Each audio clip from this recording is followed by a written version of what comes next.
علیہ الصلوۃ والسلام تفسیر صافی کی چوتھی جلد میں جو روایت ہے اس میں فرماتے ہیں کہ جو 23 رمضان کی شب سورہ عنکبوت اور سورہ روم کی تلاوت کرے گا، خدا کی قسم وہ جنتی ہوگا، اور میں کسی کو اس میں استثناء نہیں کرتا،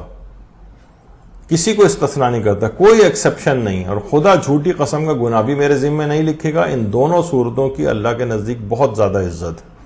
یعنی جو بھی 23 رمضان کی شب سورہ عنکبوت اور سورہ روم کی تلاوت کرے گا وہ لازمی، خدا امام قسم کھا کے کہہ رہے ہیں خدا کی قسم وہ جنتی ہوگا، اور میں کسی کو اس میں سے ایکسیپشن نہیں دیتا، استثناء نہیں دیتا، اور نہ میں جھوٹی قسم کا گناہ اللہ میرے ذمہ لکھے گا۔ اس قدر ہی عظیم ان سوروں کی تلاوت کو ہرگز نہیں بھولنا ہے۔ اور اس کے متعلق ایک دوسرا فائدہ تفسیر مجموع البیان کی چوتھی جلد میں پیغمبر اکرم سے جو روایت ہے اس میں یہ بیان کیا گیا جو اسے تلاوت کرے گا اسے تمام مومنین و مومنات اور منافقین اور منافقات کی تعداد کے 10 گنا برابر نیکیاں عطا کی جائیں گی۔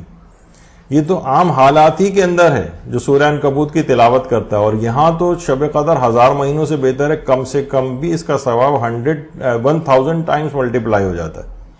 یعنی تمام مومن و مومنات کی جو بھی تعداد اب تک رہی ہے اور منافقین و منافقات کی جو تعداد اب تک رہی ہے اس کے بھی 10 گنا برابر نیکیاں، اور پھر اس کو 1000 سے ملٹیپلائی کر دیا جائے، کوئی حد اور انتہا ہی نہیں ہے ثواب کی۔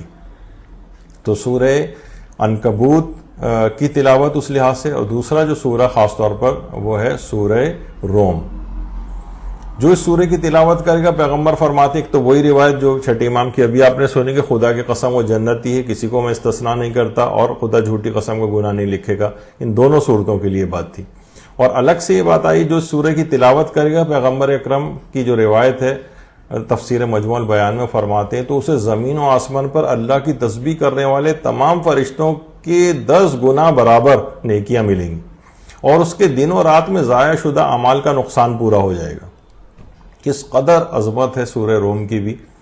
یعنی فرشتوں کی تعداد، اللہ کے فرشتوں کی تعداد کروڑوں اربوں نہ جانے کیا ان کی تعداد ہوگی، اس سے بھی 10 گنا ان کی تعداد کی 10 گنا برابر نیکیاں، اور دن و رات میں جو ضائع شدہ اعمال، ہمارے کتنے اعمال دن و رات میں ضائع، عدم قبول کرتے بھی ہیں تو ہمارے پتہ نہیں قبول ہوتے ہیں نہیں، وہ سارا نقصان اس کے ذریعے پورا ہو جائے گا۔ سورہ روم اسی طریقے سے سورہ دخان کو بھی اس رات شب قدر میں علماء تاکید کرتے ہیں کہ سورہ دخان بھی پڑھی جائے، کہ جو اس سورہ کی رات میں تلاوت کرے گا تو اللہ اس کے تمام پچھلے گناہوں کو معاف کر دے گا۔ بہار کی 92ویں جلد میں پیغمبر اکرم کی جو روایت ہے، تمام پچھلے گناہ سارے معاف، اور ہر حرف کے بدلے 1,00,000 غلام آزاد کرنے کا ثواب ملتا ہے۔ تو سورہ دخان ہو گئی۔ اسی طریقے سے سورہ قدر، یہ سورہ قدر کو جس قدر بھی تلاوت اگر کر سکیں، 1000 دفعہ پڑھنا ویسے کافی ریکمینڈڈ ہے، لیکن یہ کہ نہ پڑھ سکیں تو 100 دفعہ یا مثلا 10 دفعہ ہی کم سے کم پڑھ لیں، تو یہ آپ کی روحانیت اور معنویت کے لیے بہت مفید ہے۔ آیت اللہ عبدالکریم کشمیری یہ بات فرماتے تھے۔ اسی طریقے سے سورہ یاسین، تو کہا جاتا ہے کہ جو سورہ یاسین کو رضا الہی کی خاطر تلاوت کرے گا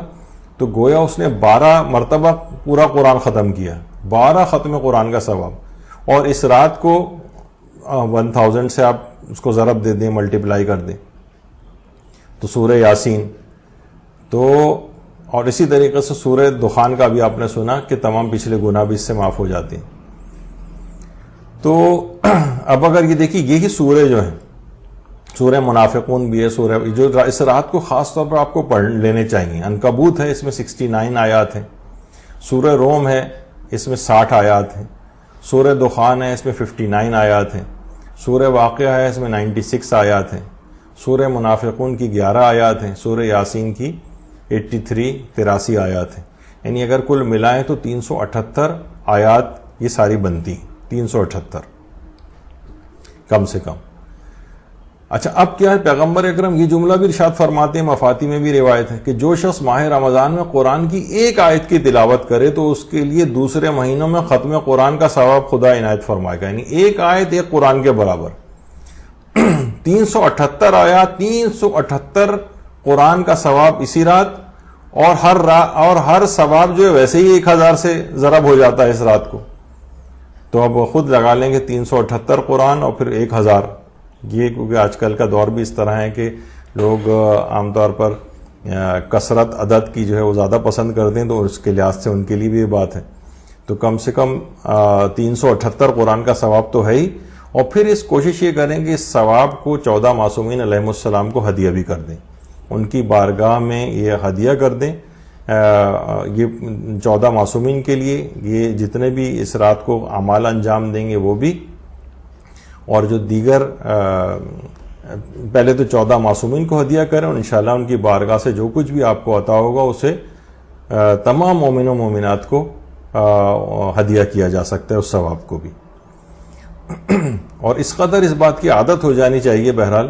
کہ دنیا اور آخرت کی ہر خیر اور بھلائی کے لیے آیت اللہ جعفر سبحانی سے جب سوال کیا گیا تو انہوں نے جواب دیا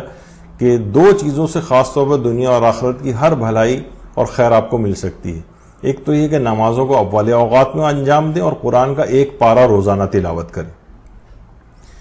تو کوشش یہ کریں کہ ادھر قرآن، ظاہر ہے کہ اس رات کو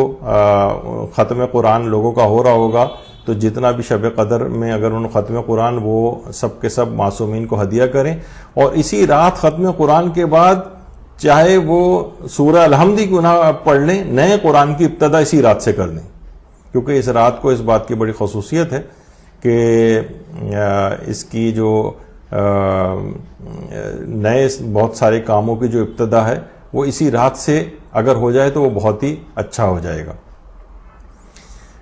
تاکہ یہ سلسلہ آئندہ بھی چلتا رہے. جو کام شب قدر میں سٹارٹ ہو جاتا ہے انشاءاللہ پھر وہ ضرور پائے تکمیل تک بھی پہنچتا ہے. تو جتنی بھی نیکیوں کی نیتیں کم سے کم ہو سکتی ہیں اس رات کو وہ نیتیں کریں. جن کاموں کی ابتدا اس رات میں ہو سکتی ہے ان کاموں کی ابتدا اس رات کو کر دیں.